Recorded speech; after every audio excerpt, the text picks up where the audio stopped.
Welcome to the Bearded Finisher Podcast, your one-stop show for all things finishing and coatings. Your host, Zach, and a variety of industry experts will guide you through the art of perfecting your finishing and business game. From seasoned pros to fresh faces, get ready for tips, tricks, and trends to elevate your knowledge and business to the next level. What is going on? Welcome to another episode of the Bearded Finisher Podcast.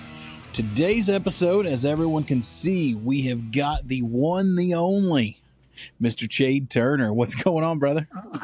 Not much, man. How are you today? Man, I'm doing good. Finally out of the cold. That's probably my favorite thing. I thought moving down to Texas, you wouldn't see that much cold, but this year's been a weird one. Yeah, it has. The tomorrow we're supposed to get real bad wind, I guess. Supposed to be 70, 80 mile an hour winds. Holy crap. I'm supposed to hit the road tomorrow. That'll be fun. Yeah. In the RV, be careful, man. No, I think we've got to run up to Oklahoma for a little family time, and just for the weekend. So I was like, I don't want to drive the bus all the way up there for like 2 days to turn around and drive it all the way back. So Yeah. we rented a vehicle and we're just gonna, run up there in that, some more space, like a minivan, and spend some time with the family and then turn around and come back on Sunday. Yeah, nice. That'll be cool. Yeah, that'll be quick fun. Trip.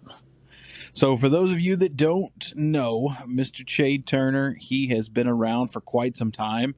You and I kind of got acquainted, I'd say the most when I was I think we knew about each other before. When you're in Tulsa? Yeah, when I was out in Tulsa. I can't remember. I think we talked a little bit, maybe once or through social media, but really kind of talking a lot when I was on the manufacturing side over at CIC. Yeah. So Chade is the man when it comes to a lot of the metal coatings. You've really poured yourself in that. I mean, just coatings in general. I mean, if you're wanting a good quality finish, this man puts it down better than anyone I've seen. And you're still in Amarillo? 2 hours north of Amarillo, little bitty town called Perryton. I was going to say, like, the desert? It's high plains, West Texas. We drive through Amarillo quite a bit going to Colorado just to visit some other family. And, man, Amarillo is... I just don't see how people live in Amarillo just due to that meat processing, that cattle processing yard that's over on the west side. That is brutal. Yeah. If you get the wrong wind, then it can you can taste it. It gets bad. I mean, every time we drive through there, though, it's always a stopping point for us. We stop at the Big Texan. They've got a nice RV park there, and they give you a free shuttle over to the restaurant. And yeah. My wife just loves going over there every time, and the kids want to go look. They have a snake. It's like a non-negotiable. If we're going through Amarillo, we have to go there. You ever tried to eat the 72 ouncer? Sweet Jesus, no. There's no way on God's green earth. We've seen some people try it, and man, I don't know if we've ever seen anyone do it, but man, that thing is ridiculous. Yeah. They put you up on a stage in the middle of the restaurant, and they bring it out, and 72-ounce steak, baked potato. You've got rolls and a salad and you've got to eat it within an hour. And it's a pretty cool story on that. The guy that started the restaurant, I don't know his name, but some cowboys came in off the ranch, and they were just as hungry as can be. And they ended up eating 72 ounces of steak each. And they made it a deal after that if you could eat all that, then you get it for free. And it started the deal of the Big Texan. And well, like from what I was reading there, they were talking about it, and I guess they've stayed true. Like, if you don't eat it, you have to pay for it, but you can take it home. But it's like, I think it's like $80. I was thinking it was around $190-something. Yeah, 80, 90, because they said I guess the owner, like, he won't let it go over 100 or something like that before. But I'm like, I mean, that's really, because you can just order it too if you want to like split it. Yeah, yeah, you could feed three people easy. Yeah, and I'm like, that really doesn't seem that bad. I mean, like, I'm like $100. I mean, I get it; it's a lot of money, but in the grand scheme of things, Yeah, yeah. You can get a $70 strip or fillet, you know? yeah, you can throw it on some money. I was when we were in Dallas, my first birthday down here. I wanted Bob's Chop House. We went to, and really famous steakhouse here in Texas. And we got there, and my favorite cut is I love ribeyes, and they had a Japanese Wagyu ribeye special. I don't even remember what it was, but I was looking at my wife. It It's doesn't like matter. it's your birthday, let's do it. And I'm like, Yeah. all right, I'm in. It's a once in a lifetime deal. I'm not Yep. joking. It was the only way that I can explain that thing was like meat cotton candy. Yeah. I've had some stuff like that. It It's was just different. so tender. You put it in your mouth and it just melted. You didn't need a knife. You didn't need anything. I mean, it was hands down one of the best steaks I think I've ever had in my life. And I've tried to get, we go to other restaurants and tried to get something. There was an American Wagyu ribeye we got in Waco, and I was like, well, that's just disappointing. Once you've had the best, man, you're I right. know, you're ruined. Well, Japanese are top yeah, for many different things. exactly. Well, let's kind of kick it off. I know we've been chatting a little bit. Let's just kind of, I mean, tell us about yourself. I mean, where'd you grow up? How'd you, are you always been a West Texas boy or what? How's that? Yeah, so I was Perryton, Texas, born and raised. My dad delivered me on the loop road in the passenger seat of his pickup. Holy Then crap. that year he started Turner Construction, or probably the year before that. He was a welder by trade, a master welder, and he wanted to work for himself. So he started a construction company, just general construction. Did a lot of roofing, and that year a big hailstorm came through the Panhandle and tore all the roofs up. So uh, a That was Mexican guy, Cecilio money making year. Rosales. Yeah, yeah. Cecilio he just got to America and he walked up to my dad on a roof and asked him if he needed help. And he said, yeah, get up here. So they became fast friends. And I still talk to Cecilio today. He's a good family friend. That's But awesome.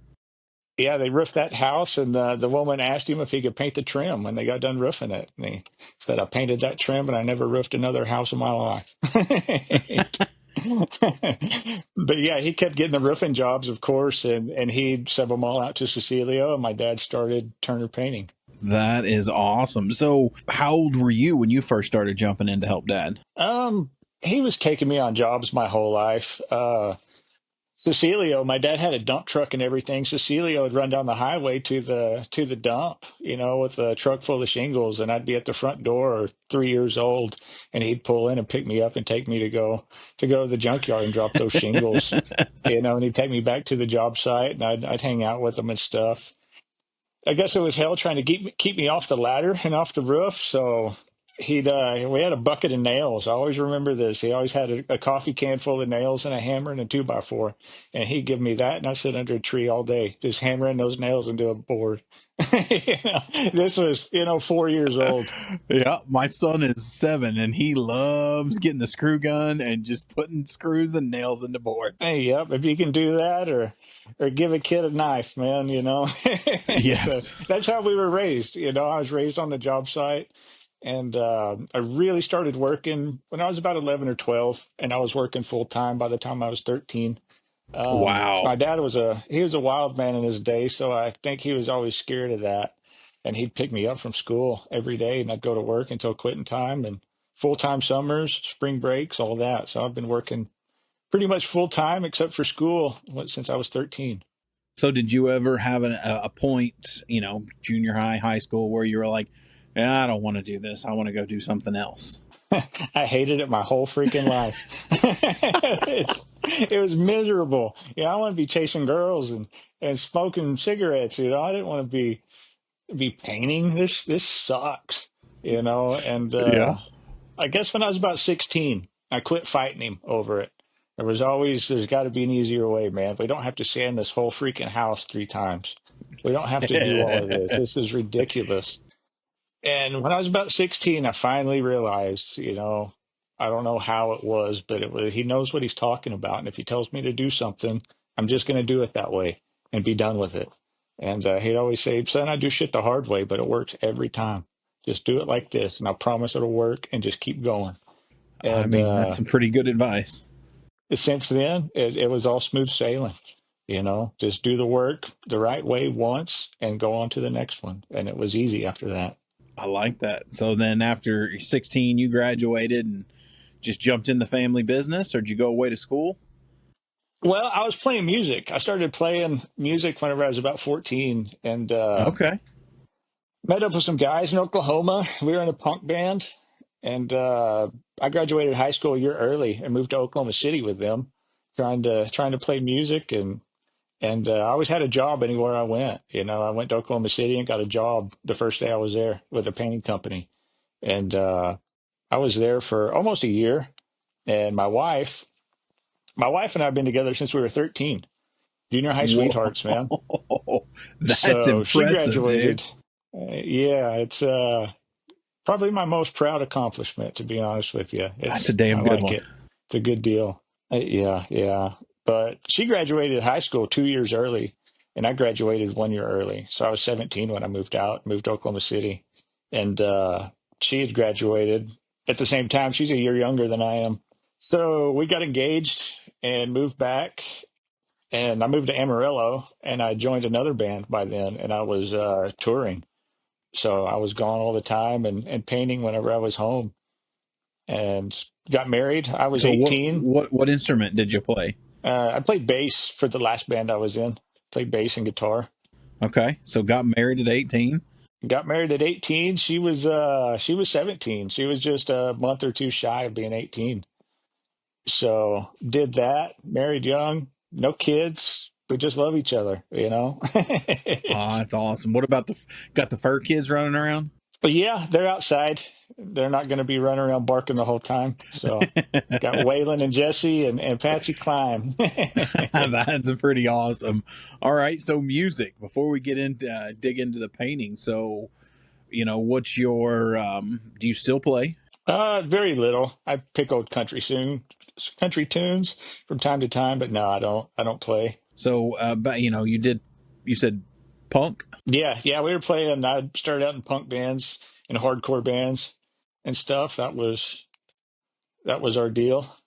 So now that you've gotten older, what is your, I mean, I'm assuming by the dog names I know, but don't, don't want to make an ass Yeah, out of myself. that's pretty What's much your, it, man. what's your That's preferred? that's pretty much it. Country pre-80s is my deal. I'm a country music history nerd. I always like that stuff. But yeah, old country. I was raised on classic rock, Led Zeppelin, ZZ Top, and there's a lot of new bands out. There's a really really cool, whatever you want to call it, alt country or underground country non-radio music scene. And If you did the rock and the punk and now you're into the country, I mean, some of the new stuff's got to kind of appeal to you a little bit. That alt country style that's really popular right now. Do you like it? yeah, yeah, for sure. There's a lot of good stuff. Of course, Jason Isbell, incredible singer songwriter. Charlie Crockett, direct kin to Davy Crockett. He's got a new album coming out tomorrow. Lost Dog Street Band, all those guys and they were all hardcore and punk kids whenever they were young. It's kind of the way that it went for that scene, it seems. That's crazy. Okay. Okay. Well, that's pretty awesome. I didn't know that about you. I mean, didn't know you did the band thing. So, how long did you do the touring once you moved back to Amarillo? We were on the road for about 4 years. And this would have been like early 20s. So yeah, Callie, this would have been, yeah, I got married in 2004. And so the mid 2000s, from 2004 to about 6 or 7, I was on the road. But yeah, so we got married. We went to Mexico for our honeymoon, went to Cozumel, got back on Sunday, packed another bag, and I hit the road for 40 days on Monday. And I was gone, and that was our marriage for the first few years. And that would be rough. I not dabbled. I did a lot of behind the scenes stuff in high school. I DJ'd like proms, and that kind of got me into like the tech side of theater, which got me into lighting and sound for concerts. Worked for a production company doing lighting and sound all through high school and some college. That was a lot of fun. I did one tour leg as the not lighting director, but his like right hand through Texas, and it was when I was from Oklahoma. Man, that's rough. Yeah, it can be. It's you gotta love it, man. It'll grind you to dust. I did one tour, and it was like I want to say it was a summer, so it was like 3 months, and I came back from that living on the bus for 3 months, and I was like, I'm good. I could say I've Yeah, done it, and I that's don't a ever want to do it again. yeah. It's a lot of fun. At 18 years old, I had a Philly cheesesteak in Philadelphia on the 4th of July. There's a lot of cool memories that I have from it That all. would be cool. I remember going to Philly. I was in college and working a job doing lighting and sound installations for churches and stuff. So we travel and set up projection systems. Kind of when that whole the progression from your traditional church to more what we try the I would say non-traditional church today or contemporary services. So we were kind of ushering that one in, and I was in Philly doing an install in a church, and the pastor was like, "What do you want to do? Take you guys out to dinner?" I said, "I want a Philly cheesesteak. I want the You gotta original." have one I mean, with you cheese have whiz, to. man. So he's like, "All right, let me make a call," and then it's me and another guy, and he comes back in. He says, "All right, I'll take you guys for dinner. We're gonna go at 5 because it gets too dark, and you guys don't need to be down there." And this was, I would say, early 2000s because then I was in college. So I graduated in '01. So it would have been sometime 2 or 3, somewhere in there. And he was like, "All right, we pull up." He's like, "All right, here's what we're going to do. We're going to go in. You stand behind me the entire time and keep your head down and don't talk to anybody." Yeah. And in my brain, I'm 19, 20-year-old going, do I really need this cheesesteak if these are the rules? You gotta have one, man. Yeah, just mind your manners and you'll be good. So I mean, it was great. I mean, everyone was super nice. I feel like he made it out to be a lot bigger deal than it actually was. I mean, granted, you weren't the most, you definitely stuck out like a sore thumb. Yeah. But I mean, the guy behind the counter was awesome. I mean, it was a great experience, and it was an amazing cheesesteak. It's worth every bit of Yeah. it. Right on. But yeah, so I've always had that traveling bone, from an early age, and it's something that I'm used to and something that I'm somewhat comfortable with. Nice. All right, so we're in like 2000, pre 2010, right around that area. You got off the road. So what happened after that? So the band split up, and my wife and I'm working at a tattoo shop in Amarillo. I was a body piercer during that time. Um, I was going to get tattooed from the owner and telling him my situation. He said, "Well, man, we need another piercer. If you're willing to apprentice, then you can come in and head out on the road whenever you need to. No worries." So it was hard to get a painting job. I was working for a company that wasn't very good at all, and I took that opportunity. And that night, I got done getting tattooed, and I drove straight to Dallas all night to a tattoo convention to get my bloodborne pathogens and cross contamination classes and all that, and I started working at the tattoo shop. So I'm doing that, and for extra money, I'm coming home and helping my dad on the weekends on certain projects. And in Okay, so your dad's still 2006, running Turner Painting. yeah. So 2006, he has a heart attack, and this is a guy that went to work. He'd get up and go to work at 4:30 in the morning, and they come home at 7:30 and pick me up and take me to school and then go back to work, and then he'd pick me up at 3 and then we'd go work till 6. And he's just a workhorse. He loved what he did. He really, really did. And So that heart attack just kicked him in the butt. He couldn't go like he used to. And he called me and asked if I'd be willing to move back and help him. He needed some good help. So the music deal was over. Callie and I realized we lived in Amarillo, but we don't do anything but work anyway. Let's go ahead and move back and try. If we're gonna just work and go home, let's do it in Perryton, and it'll be a lot cheaper living. So we did that, moved back in '07, and I Moved back got to to work Perryton beside oh him. 07. Yeah, and I got to work beside him every day until the day that he died. And he was my best friend, man, in the truest sense. Yeah. That's a special thing. I worked with my dad. I mean, and I'm sure you could attest. It's not always the best or the easiest. But when you look back on it, you're like, yeah, those are pretty flipping awesome times. Yeah, yeah. Whenever I moved back, it was the best, and it was very easy in my situation. And I got to work beside him. He was my dad. He was my landlord. He was my boss. He was everything in my life, and we got along great. We got along better than friends. It was an amazing relationship, man. I wouldn't trade it for anything. That's pretty awesome. That's pretty awesome. So, if you don't mind, what year did he pass? He passed away in 2011, 2011. So, randomly. Yeah, okay. it was another heart attack, and we met at the shop Monday morning. Um, Getting ready to go to work. I was going over to shoot some enamel in a remodel addition in a customer that we've had forever, and he said, "Man, I just don't feel good." And he hawked up a big loogie, and now I kind of know what that means. But I said, "Man, go home. I'll go over to Mary's house and we'll get rolling and call the client where he was headed." I said, "Man, just call him. Call Bobby and tell him that you don't feel well." My dad always went to work. If he said he didn't feel well, there was something up.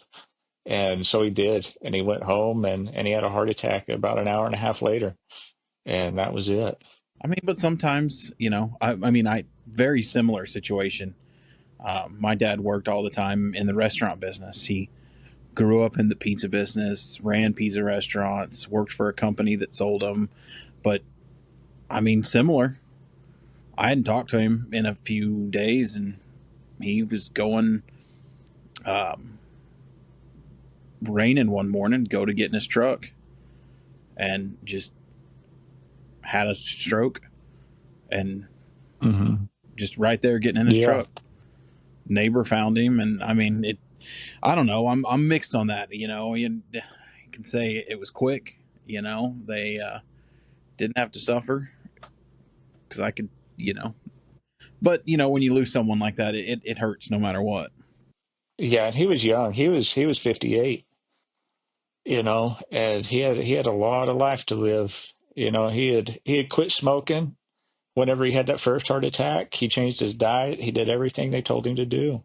And the doctor told him, he said, some people can drink whiskey and smoke and live to be 100 years old, and some people can't. And you're just one of the ones that can't. And he had been sober. He didn't drink for for a long time before that, but the cigarettes, and he said it's just hereditary, man. And pretty much the way it is. That's kind of one of those. I want to go down a weird rabbit hole, but it's kind of one of those. It doesn't to me matter who your maker is when it's your time to meet your maker. It's your time. I mean, you could be the healthiest person in the world, but It's I mean, going to happen to all of us, yep, yep. it is what it is. But it taught me a very valuable lesson. Whenever he died, I had no regrets at all. I didn't need to tell him I loved him. I didn't need to tell him that he was the best. He knew that. We told each other that. I knew how proud of me he was, and I knew that he thought I did a great job at what I do. We knew all this because we discussed it. So if there's anything to take away, tell the ones that you love that you do, and it'll all be okay. Yep, yep. So 2011, you take over. How old were you around this time? I was 25. 25. So you take the reins. Was it just you, or did you guys have any employees? Yeah, there was three or four of us. I inherited the entire business. I didn't get any money when he died. I got tools and clients is what I got, to carry it on. That's better than money. Yeah, yeah. I was taught a skill, a very valuable skill that I can do anywhere in the world and make it. And you So have. it was, yeah, yeah. It's a really cool thing to look back on. I'm just getting to the age where I can look back at life and think, man, there's some cool shit that's happened, and How old are and you it's now, it's Chade? finally. I'm 39. 39. Okay. So you're not too much. I just turned 42. So we're right there in that. But I'll tell you, there's something about turning 40. Yeah. Age has never been a thing to me. It doesn't. I guess it's a milestone, but It's a it is what weird it is. milestone when you look back. Like, I mean, my wife and I talk about this now. We're like, we love our life, our kids. I mean, everything that we get to been blessed with, been able to do. It's amazing. But you just like, something about 40. You start, like you said, you kind of start looking back on things, and you're like, I didn't even have the slightest idea 10 years ago. The older you get, the older old gets. 40 was a death sentence whenever I was in junior high. It's and now it's like, well, hell, it's Yeah, it's just around the corner. My son asked me the other day, he's like, "Hey, Dad, back when you were a kid in the 1900s, could you do?" yeah. And I'm just like, "Shut up and sit down." Yeah, And yeah. then you're like, "Crap, I guess it was the 1900s because it was like in the 90s." Dang it! Yeah, yeah. What they say, what is it? If they made a movie today about 2002, 2004, it would be the same as Dazed and Confused was whenever it came out in what, like 93? That would be insane. So yeah, your high school senior year, it right now is the same as Dazed and Confused was whenever it came out. I think about that, the time leap there. That's pretty wild. That is absolutely wild. And then what it'll be like in another 20, 30 years. It's crazy. My wife's grandpa, we called him Paul, oh Pawpaw, he would always say, and it's still one of my favorite sayings today. He passed years ago, but he was in his 90s, I think, when he passed. But his favorite saying was, "Life's like a roll of toilet paper. The closer to the end, the faster it goes." Yeah. And I'm like, I mean, that's something that, yeah, I would expect someone that was around World War II or in World War II would say, but it's a very good saying. I mean, it's a lot of truth to it. When it's out, there's nothing to do. Just got to take a shower. So let's see. You're in your 20s, running a company, and I'm assuming Perryton's not a very big town. So where are you guys getting most of your work at? I mean, where are you going to paint houses? Are you going down to I mean, it's Amarillo? all local. No, we never worked outside of Perryton, growing up. But my dad, he never wanted to leave town. My dad wanted to work Monday through Friday, 8 to 5, and be home at 5 o'clock to hang out with my mom and the kids. And weekends, he wanted to work in the yard and maintain the house. That was his dream life, and that's what he did. So we didn't do travel work. We work other surrounding towns, 30 minutes or maybe an hour away, but that was about it. Okay. So you did go outside of town a little bit, just didn't do jumping states or coming over to Dallas for a project or No, anything. no. There was no overnight. If we couldn't drive there and get a full day in, then we weren't going to do it. It's kind of how I was back in when I had my company. I mean, I'd give like an hour and a half drive, maybe, but that was it. I wasn't going any further than that. So, so we're 2011.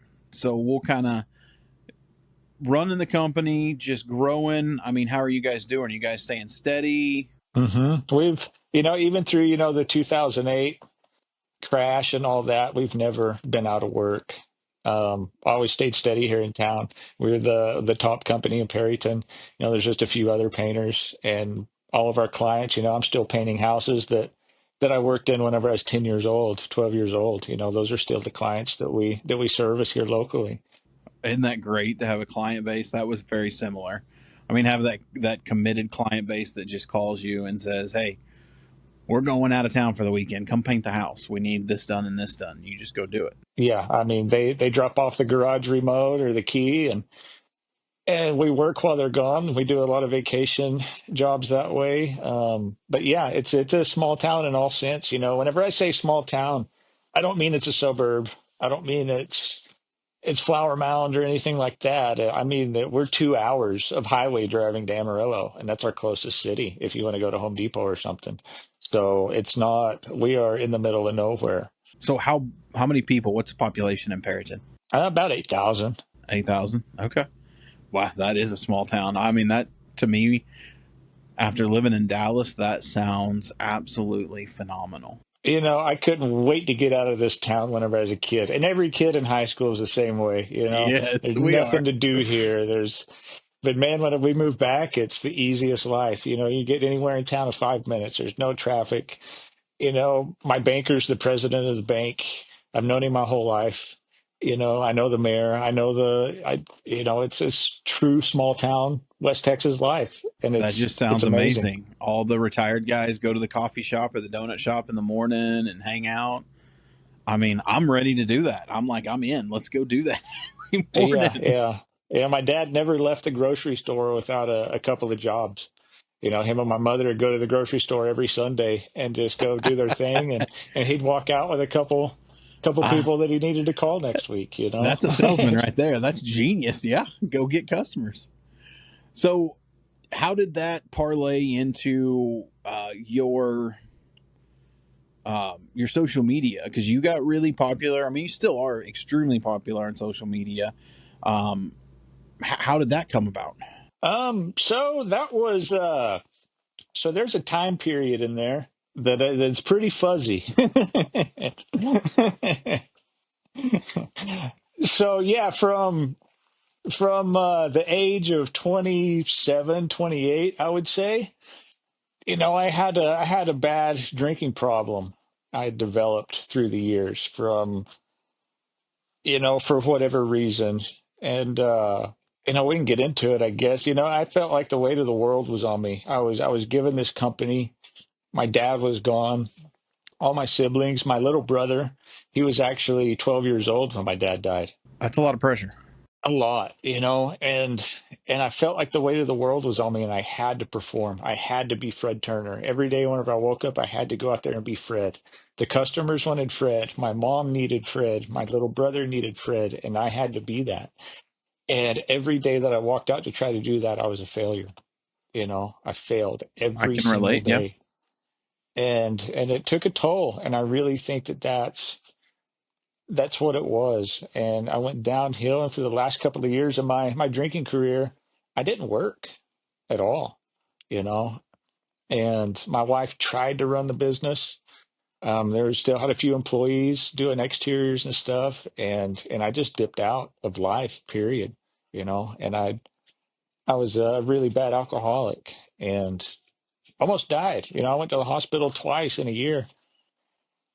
Went to the emergency room. The ambulance came and picked me up, you know, and I was almost dead. I had jaundice, you know, my eyes and skin were yellow. I had neuropathy. I just about drank myself to death by the age of 32, and it was a terrible, terrible thing. And once again, you know, the full circle deal is my dad was a recovered alcoholic. He got sober whenever he was about 32 as well, and whenever I had nowhere else to go, I remembered, you know, I got an opportunity to go to a facility that was an AA based facility through people that my dad had helped through the years. And it all went full circle from him helping people to those people helping me. And it changed my life. It changed the whole trajectory of my life, you know. And even up until then, I didn't like painting. I was good at it and I could make money doing it, but I didn't enjoy it. I didn't love it. And whenever I got sober and got out of treatment and came home, and I'd pray, you know, God, I don't know what you want me to do, but whatever that is, I will do it. Just please tell me. And I'd hear my dad in my head, just go back to work, son. You know, he'd tell me that. And so that's what I did. I went to treatment, got out, and I told God all I want is my wife and my business back. If that's in the cards, that's all I'm asking for. If it's not in the cards, then let's see what happens, And I got back and just go back to work, son. And came back and met with some people and continuing the step work and in the 12-step program that I am a member of, and every person, I never stole from anybody. I never robbed anybody, but I just flaked out. Customers would call and I just didn't answer. And I had to tell them I was sorry. And every single person that I went and talked to, "Yeah, I'm not trying to get work from this. I just have to let you know that I dipped out and I know that." They said, "God, I'm glad you're back. We need our house painted." And that was it just you know, That's pretty eye opening right there. it was complete humility on my part. I was honest and humble, and I was doing what somebody told me to do that had done it before, and that was all I was focused on. And I got my wife and I got my business back. And it shows you I don't want to say, I mean, the kindness and the resilience of people when they have someone they can trust. I mean, that's a arms wide open. Come on, man. Let's go. Yeah, yeah, it was amazing, and whenever I was in my cups, everybody's against you. You have that mindset. Everybody hates you. Nobody wants you around. Everybody's out to get you. And it turns out you're the asshole. They just don't want nothing to do with you. They don't hate you, but whenever I went around talking to people, I found out everybody was on my team, man. You know, they may not put up with me, but they were on my team. So whenever I came back, they said, "I'm glad you're back. Come on, let's go." And we did. That's fantastic. That's amazing. So now I think I just saw you, was it your 6 year? 8. 8 years sober, man. Congratulations. That's freaking phenomenal. So yeah, at that time, 32, came back and got back into it, and that's whenever I fell in love with it. I fell in love with the craft. I fell in love with the work.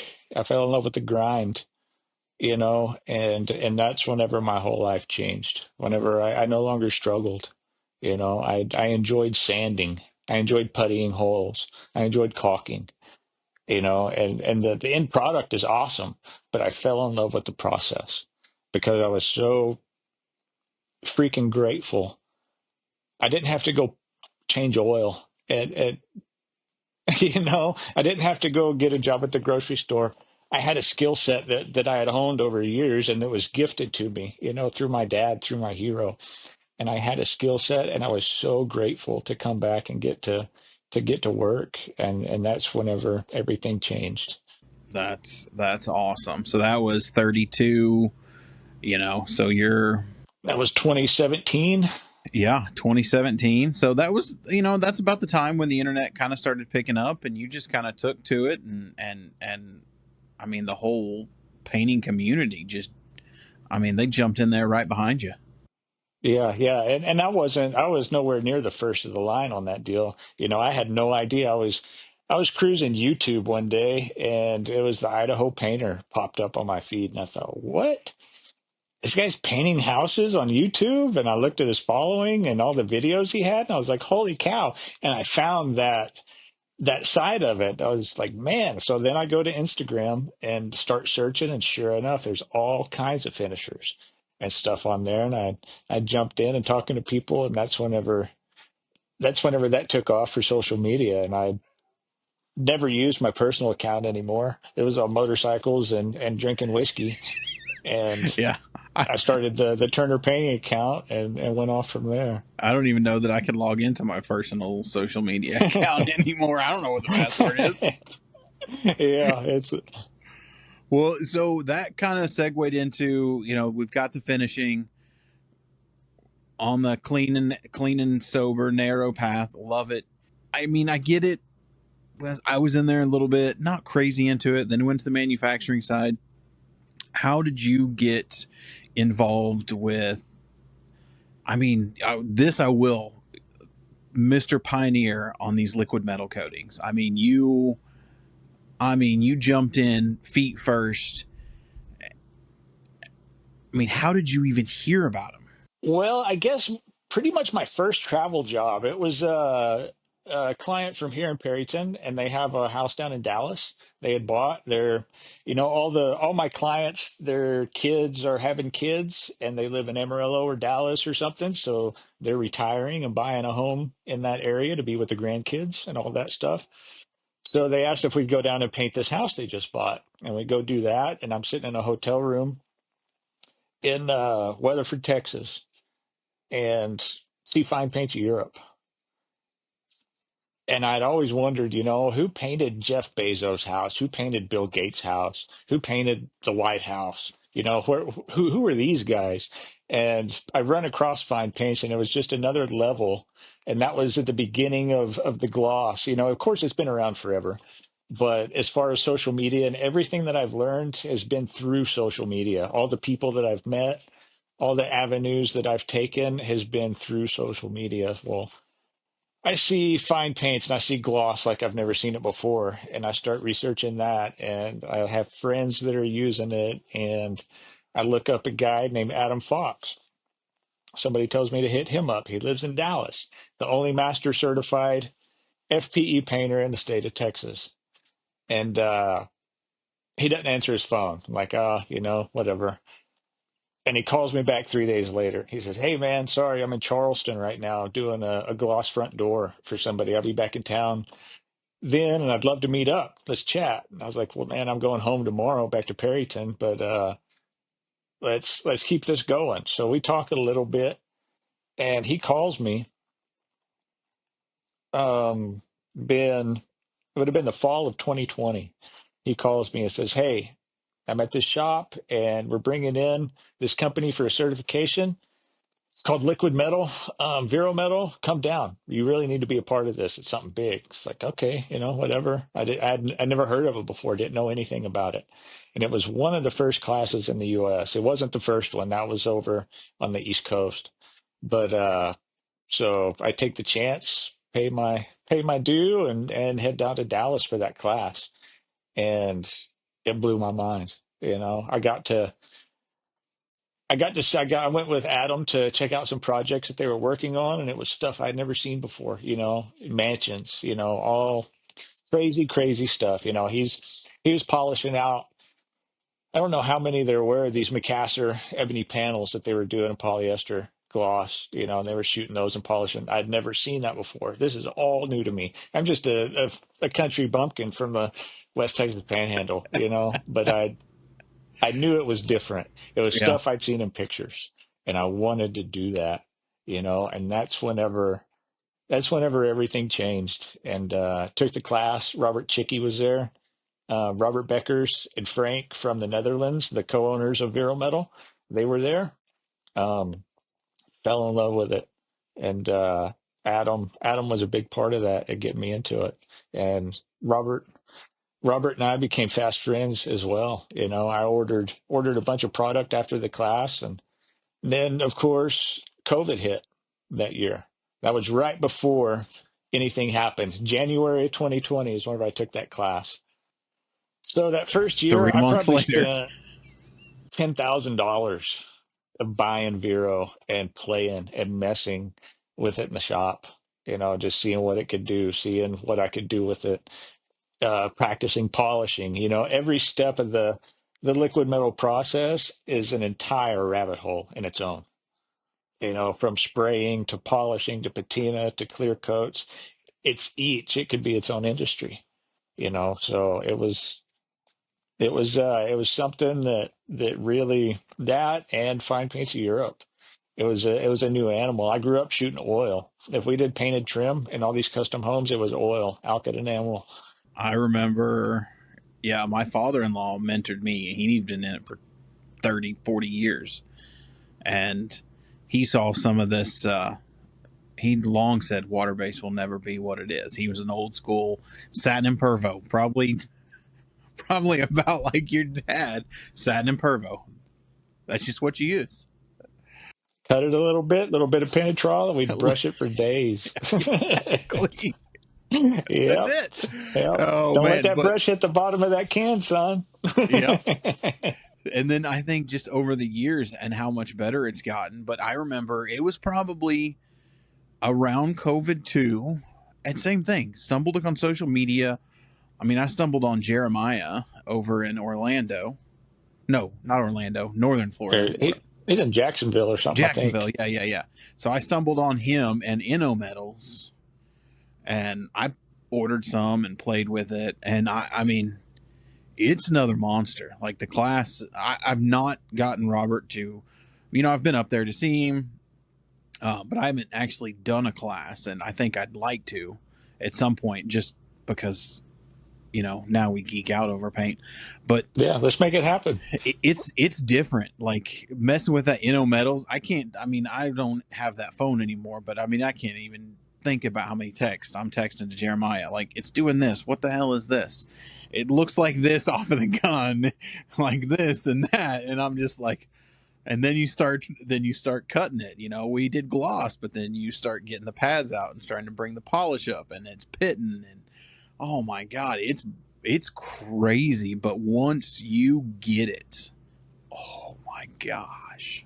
In my class, and I try to tell people too, whenever I do classes, that Robert Becker's the owner. He's the maker of Vero metal, pretty much. He came from the automotive industry and started Vero over 20 years ago. But every single question I would ask him, he'd say, "Yeah, you can do that." Like he never told me no, and it was so frustrating. It's like, can I do this? Yeah, you can do that. And you can't comprehend that until you actually use this stuff. And yeah, you can do that. If it looks good, then that is a technique, you know. So it was the hardest part was for me to wrangle my mind in and focus. I've got to focus on doing this. I have to make this finish. Quit playing. I got to do this. And Oh man, you can go down some rabbit holes and be like squirrel, squirrel, squirrel, squirrel. yeah, yeah. But during that period of my career of my life, everything was back. The business was good. Callie and I were doing awesome. And I found Vero and I found fine paints, and it excited me like never before. It fired me up so much. I was tired of I was doing the things that I've been doing for 20 years. If it was a stain job, it was stain and pre-cat. If it was a painted job, it was alkyd enamel. And then we rolled low sheen on the walls. It was just the same thing. And this was something new, and it was another level. It looked different, it felt different, and it excited me like nothing else had before. So I just jumped in, feet first, and fell in love with it and took off. And it has taken you. What's some of the craziest places the Vero has taken you, location wise? I mean, from New York to San Diego, I mean, you've been all all in over. between. We've been all over the country. I've taught classes all over the country, Seattle, the Carolinas, Texas, I've been everywhere. What's your favorite job on Vero that you've done to date? I don't want to let you put you down to one. I don't Top know. two. Um, the Buffalo, New York job was pretty cool. We went in and did that gold desk in the Liberty Building in Buffalo. Brett Praise, one of my really, really good friends. We did that one. That was a lot of fun.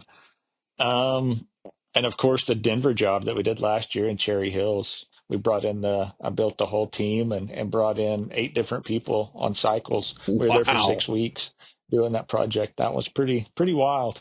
It was really cool. It's something to be seen to have 5 or 6 or 7 high level executioners in there just doing it.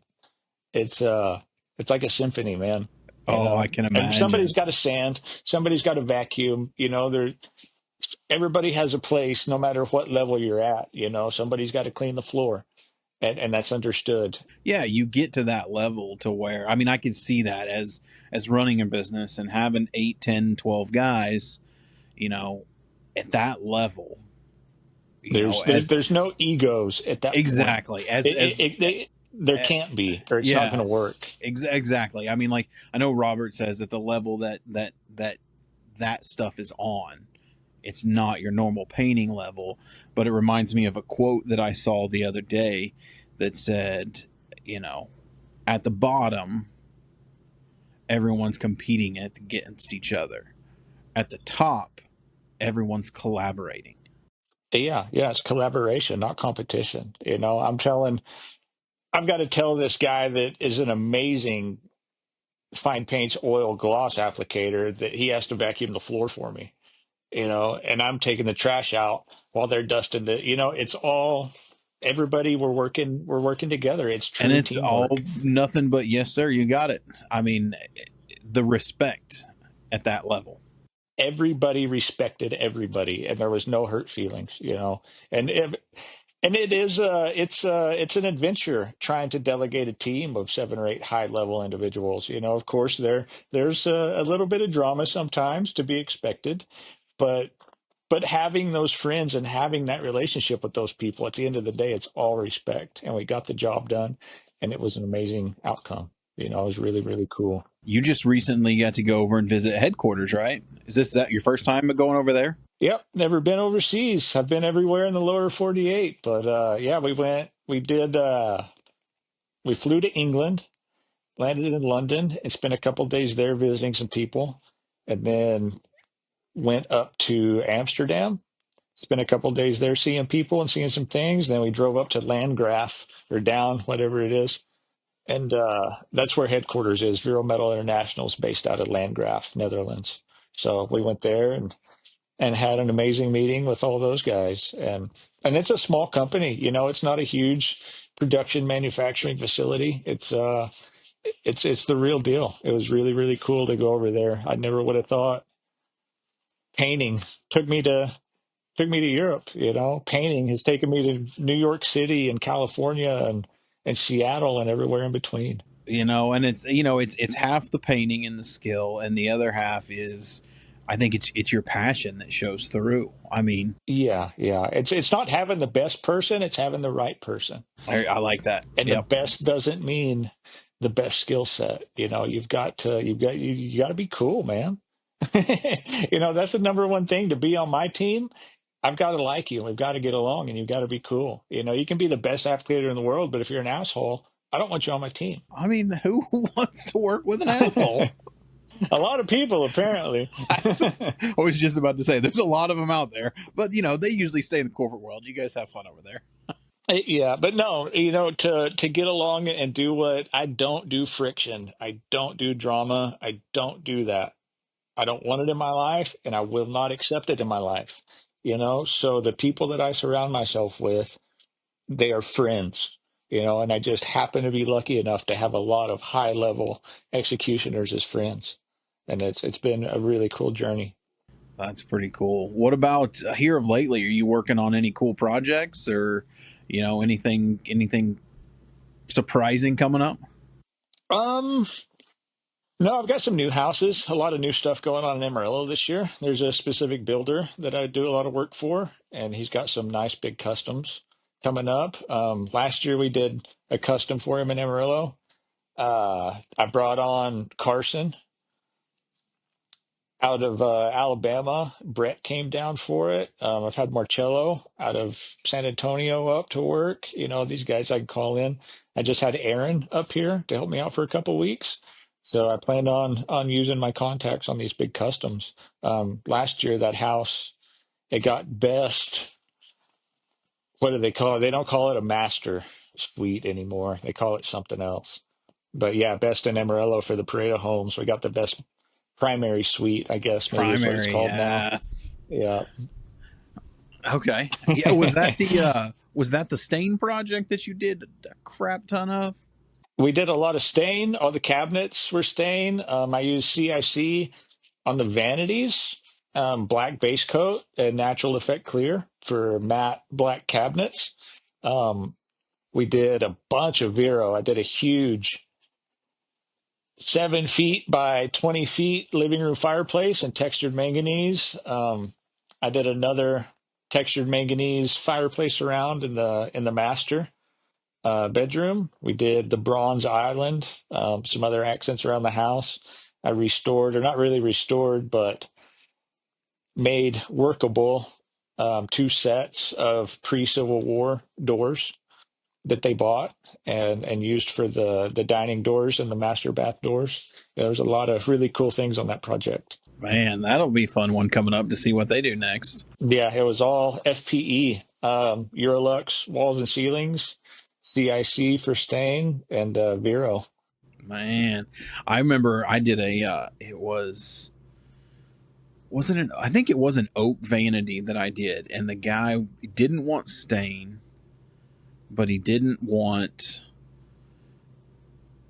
wanted it to look very natural, but it was almost pigmented. It was like a pigmented gray, but he didn't want stain because he wanted to feel everything, all the grain.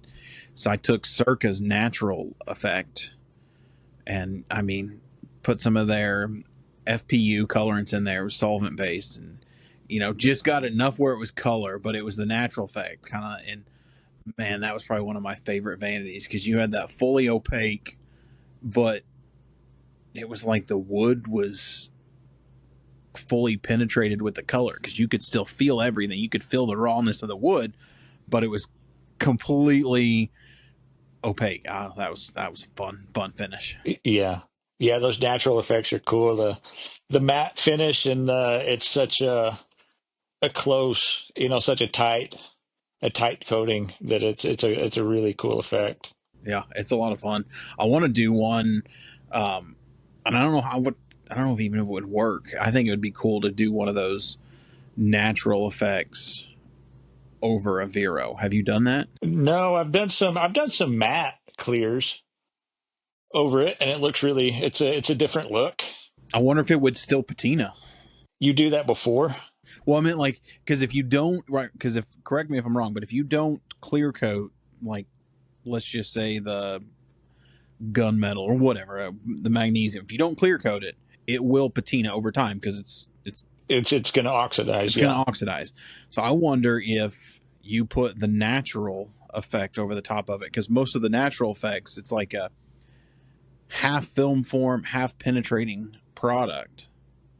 If it would oxidize or not, I mean, as long as you're cutting off oxygen to it, that's where your oxidation's coming from. Is or if it would like extend whether it would extend the oxidation time between a standard panel and a panel with that. yeah, that's what waxes do. It's going to seal it, but it's going to continue to oxidize, but slowly, very, very It just slowly. slows it down. Yeah.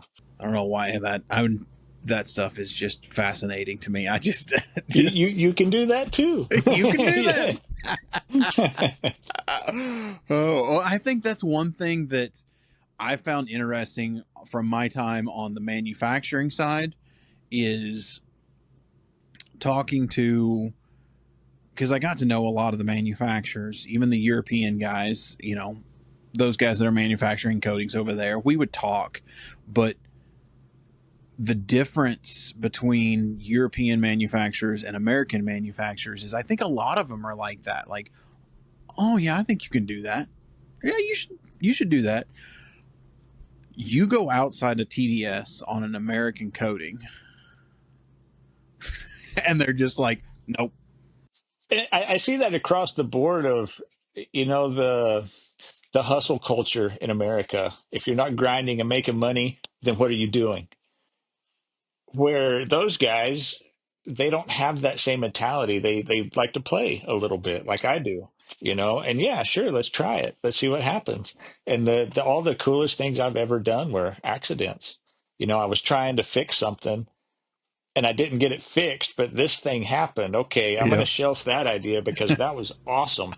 But I've still got to fix this. Okay, I got to fix. But I always remember that what happened whenever I mix those two things together. And okay, well, let's try that. And it's a new finish. It's a new technique. And you have to play. You have to go out there and just play.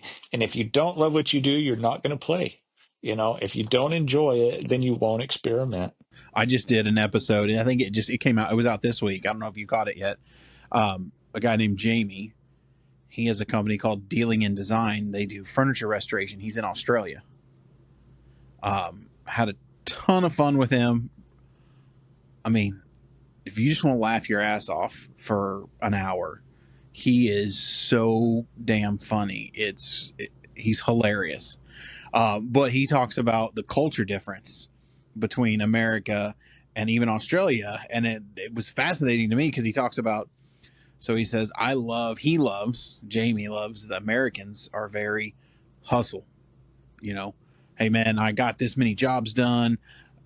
Business is going to clear a million this year, and America's like, yeah, fuck yeah, dude, that's awesome, congratulations. And he's in Australia. They're like, who's this asshole gloating about his job? I'm gonna go surf. Yeah, He's like, they just yeah, yeah, don't do that in many European cultures, and yeah, it's yeah. interesting. Yeah, yeah. A friend of mine, Martin DeWinter, he's out in L.A. He's a metal manufacturer, and every Friday, like they shut down at noon every Friday, and they mess around in the shop, like, just do stuff, That's cool. and That would that's be a fun. that's a weekly deal for them, and that's stuff like that. I think is very important. You've got to keep the passion alive somehow. You can't just grind. You'll grind yourself to dust, man. You've got to find something else that turns you on. I will agree with that. I mean, I would say when I sold, I was ready to sell because the grind. It got and my father in law who mentored me told me like you're gonna get too big. I wasn't that big for a reason. Then you start having to feed the monster all the time instead of enjoying what you do. You're just feeding this giant monster. You gotta Shoveling coal. gotta find that balance. I'm stubborn, so I had to learn the hard way. Yeah, me too. uh, the blessing and a curse. Exactly. Well, I don't want to keep you too much longer. I know we're coming in on that hour here, but couple things that I like to ask, I'm starting to add is if you were to run into a 20-year-old Chade, what is a piece of advice you would give him based on your experience now? There's a book that I read, and the one of the main things in that book, it started out and it said, "Don't try." And through the book, I realized what he meant, but it's don't force it is basically it. Don't try. You know, what's that saying? Water doesn't resist the rocks; it just flows. And everything in my life, I haven't forced my career. Everything has just been a meeting, and we hit it off, and this relationship bounced me over here. And through this, I bet somebody else that bounced me over here. Don't force it. Just be. Find something that you love, whatever that is. And in my case, I learned to love it. I didn't always love it. The passion came later. And I can't tell somebody to stick it out until they love it. That's not good advice, I don't think. But don't force it. If you don't like it, then do something different, and don't force it. Don't be afraid to try other things. That's a big one. Yeah, yeah, for sure. Okay, I like that, man. That's a good one. Now the final one is I know we've dug deep and stuff that you've done over your past. What's something that we might find surprising? What's a hobby that you have besides painting that might catch the community off guard or surprise us? Oh, I don't know. I love fly fishing, leather work, the outdoors. It's all pretty. I don't know. I haven't. I got to try it. I got to try fly fishing. I admit I've never done it, but I think fishing, and I might get hate for this, is the most god awful, boringest thing ever invented. See, and I love it because of that. I don't have to think. I don't have to, and it's everybody always asks. We love to go to the mountains. We're about 4 hours from New Mexico, and we spend a lot of time out there, and it's a different place. It's a spiritual thing to me, pretty much. You get out there, and it's everybody always asks us because we like to go in the summer. We always went snow skiing whenever we were kids, but we always went in the summer, and everybody, what do you do out there? Nothing. you know, Sit on the Nothing at all. porch I and watch the drink grass coffee. grow for 2 days, and then we'll go hit the river. We'll drive from lake to lake. We don't do nothing. And My peace is very, very important to me, and I will keep that peace. If there's something in my life that does not allow peace, I will reject that. Oh And man, you've that's got to great. make Great. money, you've got to go, you got to do what you got to do. But at the end of the day, whenever I come home and I walk in the house and I see my wife and she smiles and says, "Hey, baby, I love you." That's the best. Or if I'm home and I see her pulling up in the driveway, I'm excited. And life is really an amazing thing whenever you have that peace and you don't struggle. There's always shit down the road. That goes without saying. I'm not saying life's perfect. Anything but you have to enjoy those little moments.